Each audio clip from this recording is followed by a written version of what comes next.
tragen. Sie rezitierte den Koran mit sehr melodischer Stimme und ich hörte ihr gerne zu. Ich hörte mir höflich alles an und erzählte dann auch, da hätte sie bestimmt Gebete gesprochen. Ich hätte für sie eine Moschee gebaut, für die Göttin des Mitgefühls und Verkörperung der Liebe.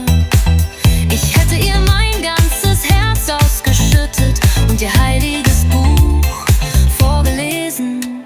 Ich summte ihr Lieder, sang ihre Balladen und säuselte jede Melodie der Hingabe. Um das Paradies zu finden, machte ich sie zur Mitte der Schöpfung.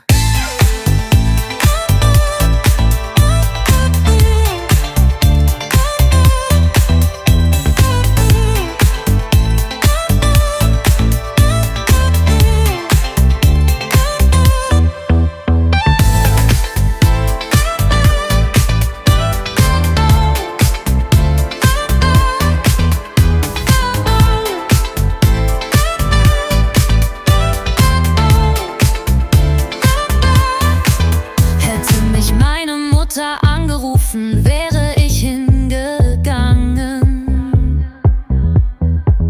und hätte sie in den Arm genommen.